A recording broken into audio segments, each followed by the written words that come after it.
Sejam bem-vindos ao canal Terror e Nonsense. Aqui vai encontrar histórias diretos do baú maldito. É recomendável ouvi-las com fone de ouvido. Não deixe de curtir e nos seguir aqui, ajuda bastante o nosso canal. Vamos para as histórias.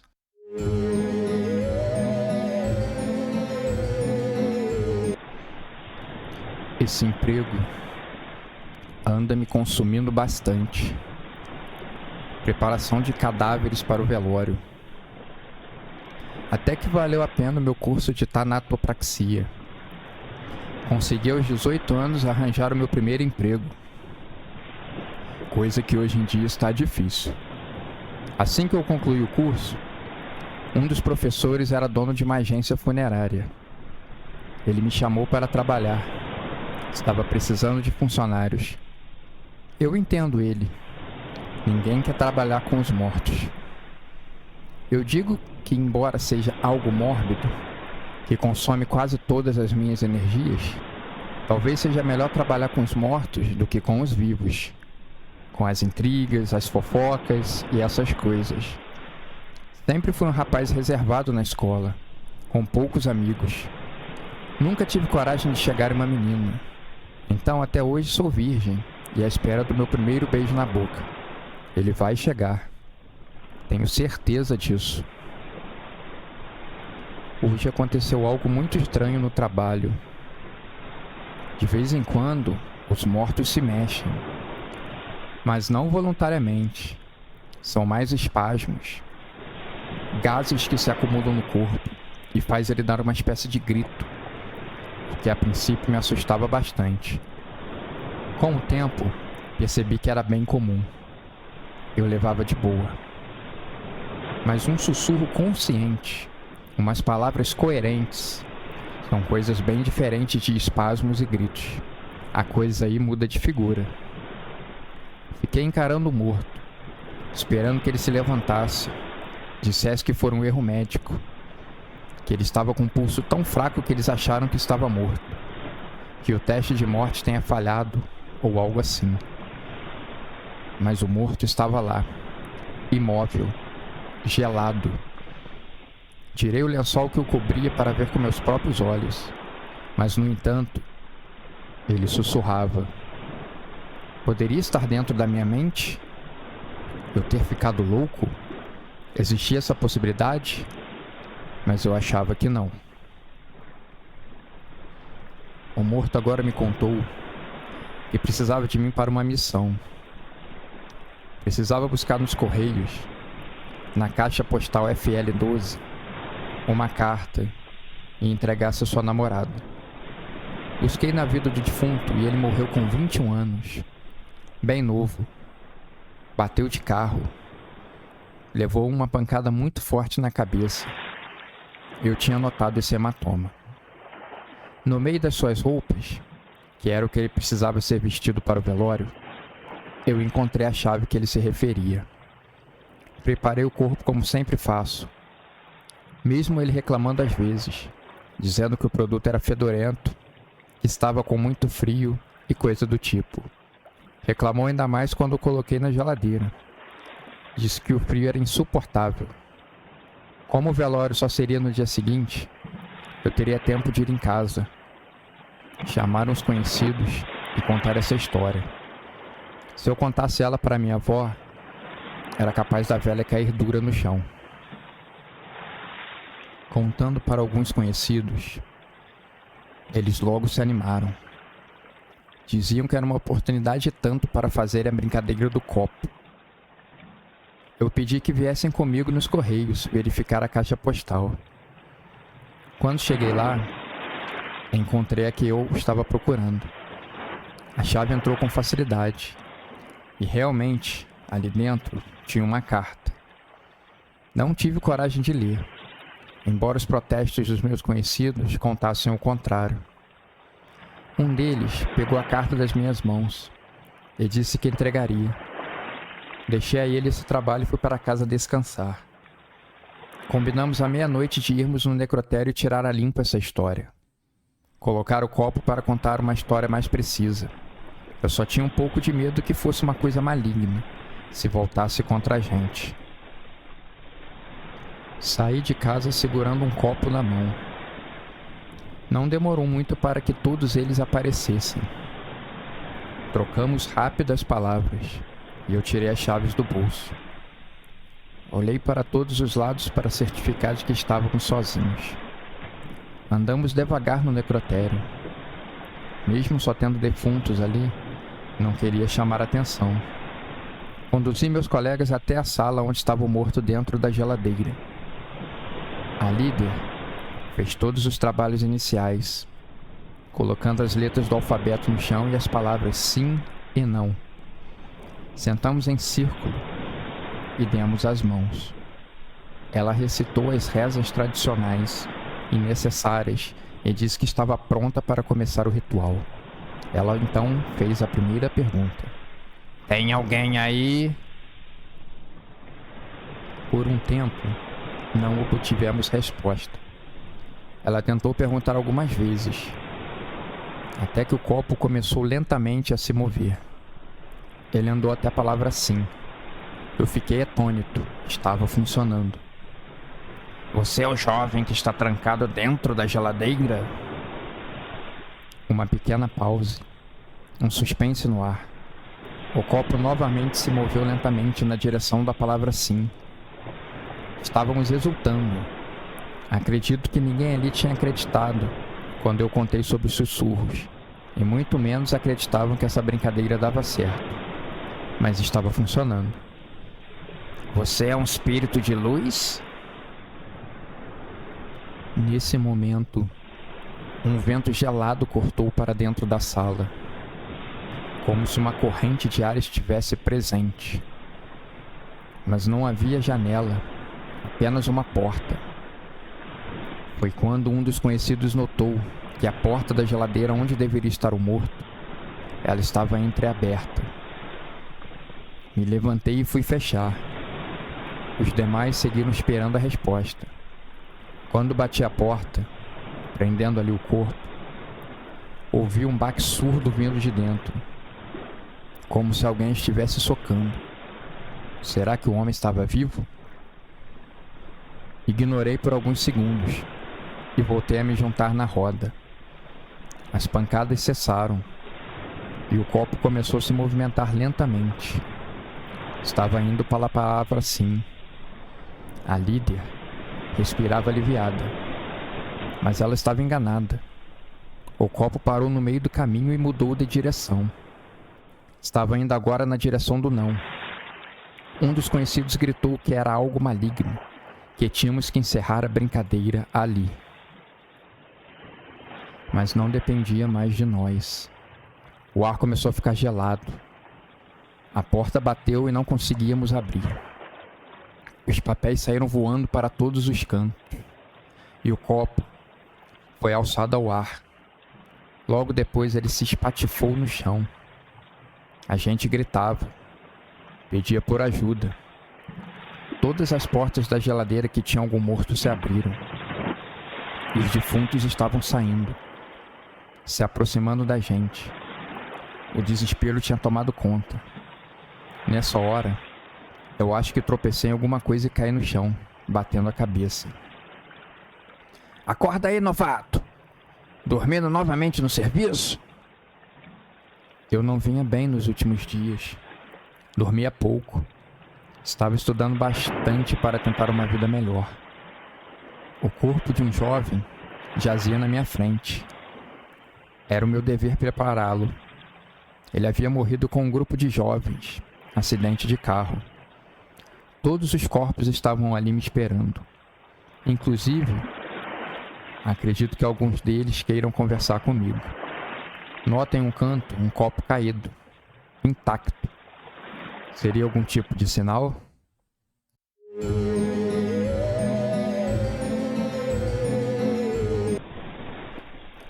Muitos corpos tinham acabado de chegar naquele grande necrotério, o maior do estado.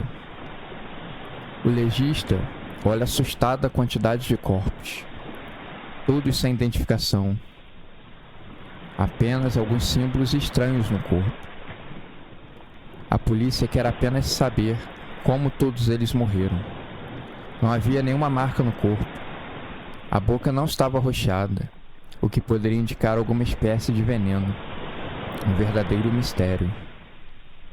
O legista então chamou ajuda e começaram a trabalhar nos corpos. Eles tinham um prazo muito curto para darem uma solução. Explicarem qual foi a causa da morte daquelas pessoas. O homem olha intrigado fundo os desenhos. Eram todos parecidos, mas tinham algumas peculiaridades diferentes. Um tinha uma cobra em cima de um brasão, no outro o mesmo brasão era representado por uma cabra. Enfim, nem nos desenhos eles conseguiam encontrar algum padrão. Fizeram autópsia de todos os corpos, detalhando e gravando minuciosamente todos os passos, cada órgão, cada centímetro do corpo dos mortos. Não encontraram absolutamente nada de diferente. O coração estava normal. Essas pessoas simplesmente morreram sem uma causa aparente. Existe esse tipo de morte. Cerca de 20% dos infartos fulminantes não têm uma causa. O coração simplesmente para. As pessoas mais supersticiosas chamam isso de o toque da morte. Ela vem, escolhe a pessoa para levar para o seu mundo. Parece que esse for o destino dessas pessoas. Fora do necrotério, as investigações seguem a todo vapor. Uma detetive passou o dia inteiro tentando colher provas e material do lugar onde os corpos haviam sido encontrados. Um galpão bem isolado. Do lado de fora, nada que chamasse atenção. Do lado de dentro, várias beliches, uma cozinha improvisada e um pequeno altar com algumas imagens de santos. Desenhos rústicos na parede, parecido com o que os mortos tinham tatuado no corpo. A detetive percebe que estava sendo espionada. Pede então que os policiais se separem e deem uma boa vasculhada no prédio. Ela está tendo um pressentimento ruim. Um homem, agora encapuzado, corre pelas ruas, entrando em um furgão e desaparecendo de vista. Os policiais não tiveram tempo de entrar no carro e impedir a fuga, o que irritou a detetive. Vasculhando perto do altar, ela percebeu que embaixo tinha uma pedra falsa, que facilmente saiu quando ela puxou o piso. Estava ali escondido um livro com várias anotações. Ela viu o nome de pessoas, qual era o seu emprego, se era suscetível a entrar no clã. Eles chamaram essa seita de O Clã. Os símbolos, cada um tinha a criatividade de modificar através de cartas marcadas. Mas a coisa que mais chamou a sua atenção foi um evento conhecido como o Luau da Morte. Um evento que parecia acontecer uma vez por ano. Diversas pessoas eram convidadas. Tinha uma lista de convites embaixo. E a data. Aconteceria em poucos dias na praia mais movimentada da cidade. Mas só depois das 2 da manhã. Não queriam chamar mesmo a atenção. Ligando para o necrotério em busca de alguma novidade, a única coisa que o legista conseguiu perceber é que existia em todos os corpos um leve amassado no coração, como se algo tivesse feito uma pequena pressão ali, fazendo com que o coração parasse de funcionar, levando o indivíduo à morte. O toque da morte. Ele pensava enquanto contava para a detetive as suas impressões. Os corpos estavam na geladeira e todos já tiveram seu DNA recolhidos. Agora cabia à polícia fazer o reconhecimento de todos os corpos. A detetive, de posse de todas essas informações, depois deixando avisar a polícia que eles fariam uma aparição à paisana na praia para pegar os criminosos desprevenidos. Embora sociedades secretas, pelo menos é o que o documento indicava, estava em moda nas últimas décadas. Pessoas que querem chamar a atenção que o mundo vai acabar, entre outras baboseiras do tipo. Mas era melhor estarem preparados. A invasão na praia poderia ser muito perigosa. Depois que os corpos foram identificados, os parentes vieram para buscar enterrar os seus mortos. Muitos deles reclamavam de onde tinham errado, entre outras coisas. Alguns se preocupavam com a causa da morte. Mas não existia causa da morte e tudo mais. Eles só queriam dar um descanso final para eles. Os policiais de noite, apaisando na praia, estavam vigiando todos os integrantes. Aparentemente, eram só jovens se divertindo. Enquanto o detetive estava quase dormindo dentro do carro, a lua ganhou uma tonalidade diferente. Começou a ficar avermelhada. Os jovens então formaram um círculo. Cada hora, um jovem se aproximava do centro. Os outros em volta fechavam ele. O encapuzado estava ali. Ele apareceu. A detetive deixou todos os policiais em alerta. Ele chegou perto do jovem do centro e, com um dedo enorme, muito além do normal, ele tocou o coração do jovem, que caiu morto na mesma hora, fulminado por um toque fatal. Outro jovem foi para o meio da roda. O ritual seguiu. Os policiais correram para impedir outra morte, mas o encapuzado, antes de fugir, ainda conseguiu deixar mais 3 vítimas. Da mesma maneira que ele havia fugido sem deixar rastros da outra vez, ele fez a mesma coisa agora. Ele sumiu com as brumas. Ele sumiu junto com o legado das sociedades secretas. Ninguém sabe. Ninguém viu. O pior será para a detetive ter que fazer o relatório. Ela já vinha matutando enquanto a ambulância chegava para recolher.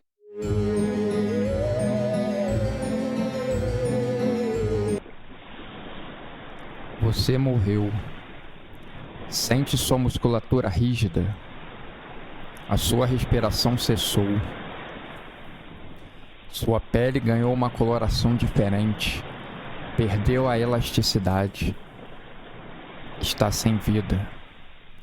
Seus olhos, o espelho da vida, se tornaram opacos. Seus lábios, secos e duros. Seu corpo agora está gelado. Sua alma partiu. Seu coração parou de bombear sangue para o resto do corpo. Seu cérebro parou de pensar em vários tipos de teorias, comandar o seu corpo. Se demorarem muito a tratá-lo, a decomposição vai começar a tomar conta. Suas atividades pararam, deixaram trabalho para quem ficou. Isso era o que as pessoas pensavam até então, mas eu trago a solução. Diante de uma pequena plateia, um médico com 2 enfermeiros recitava essas frases prontas. Um enorme vidro transparente separava o quarto com o cadáver e as pessoas que estavam ali, para ver o que aconteceria depois. O médico, todo performático, abriu uma gaveta e retirou uma pequena garrafa com um líquido viscoso e vermelho. Pegou também uma seringa. Pediu que os enfermeiros amarrassem o corpo na maca. Seria preciso. O pessoal na plateia começava a desconfiar de algo macabro. Quando o médico se aproximou do corpo, pediu 1 minuto de silêncio. Antes de mais nada, vamos contar uma breve história desse corpo que está aqui deitado na minha frente. Peço perdão para ser um pouco chato e eloquente. A plateia concordou, e ele começou a contar. Esse jovem, muito novo, era um verdadeiro atleta. Gostava de todos os tipos de esporte. Jogava descalço pelos campinhos da cidade. Era o astro de futebol e handebol do colégio. O mais querido pelas meninas e o mais invejado pelos garotos. Quando chegou na adolescência, conheceu o mundo das drogas. O seu desempenho no colégio, ainda mais em um ano de prestar vestibular, caiu vertiginosamente. Seu desempenho nos esportes também. Mas era apenas uma fase. Acredito que boa parte aqui de vocês já passaram por esse problema. Quando essa fase difícil passou, pode parecer impossível às vezes, mas essa fase, ela sempre passa. Ele começou a cursar medicina. O sonho de muitos jovens, salvar vidas. Pois bem, nessa época, ele comprou seu primeiro carro. Andar de ônibus estava completamente fora de cogitação. O fácil acesso a remédios para não dormir virava a madrugada na bagunça, enquanto de dia estudava. Em uma dessas saídas noturnas, ele queria levar alguns amigos em uma boate, que ficava na cidade vizinha. De noite, a estrada era perigosa. Sua visão foi ficando turva. Ele acabou apagando e capotando com o carro. Seus amigos estavam de cinto de segurança e se salvaram. Ele voou pela janela da frente, bateu a cabeça no chão, mas ainda chegou ao hospital com vida. Sua mãe estava em pânico com a sua possível morte. Não poderia aceitar. Não era a lei natural das coisas. O jovem, ainda no leito, os médicos fazendo todos os esforços possíveis. O jovem balbuciava: "Quero viver, quero viver." Bem, depois que ele veio a óbito, eu tinha a intenção de realizar o seu desejo. Pesquisava e tinha feito experimento em ratos e outros animais. Tudo certo. Não tinha como dar errado. Mostrei os estudos e dados para a mãe. Ela, desesperada, aceitou os termos e assinou o papel. O que poderia dar errado? Ela decidiu não estar ali na plateia. Não estava preparada para ver o filho morto. Queria ver o filho com vida, depois que ele levantasse dessa maca. Depois de contar toda a história, ele olhou para os enfermeiros que fizeram um sinal positivo com a cabeça. Então, ele se abaixou e aplicou a injeção no braço do jovem, que a princípio não reclamou. A plateia respirava tensa, apavorada. Talvez a mesma sensação de quem viu o homem descendo na lua em 1969. Uma senhora desmaiou na plateia e foi amparada por algumas pessoas que a levaram para fora. Sua pressão havia baixado. Nada muito grave. Um resmungo. O médico virou o rosto animado. O jovem morto agora se mexia devagar. Aos poucos, o seu corpo foi respondendo e recuperando os movimentos. Não estavam agressivos. O médico pediu então que os enfermeiros tirassem as amarras. Era seguro. Em pouco tempo ele vai recobrar totalmente a consciência e estar de volta ao mundo dos vivos. Algumas pessoas assistindo gritaram. Outras deixaram escorrer lágrimas dos olhos. Era um verdadeiro milagre. Mas algo começou a sair do controle. O jovem começou a urrar. Os enfermeiros o tentaram segurar, mas com uma violência e força extrema, ele agarrou o primeiro enfermeiro e jogou longe. Esse enfermeiro bateu a cabeça na parede e desmaiou. O médico preparava uma seringa com um tranquilizante. Nesse meio tempo, o segundo enfermeiro foi mordido e fugiu da sala assustado, com medo. O jovem agora mirou o médico o agarrando pelo pescoço.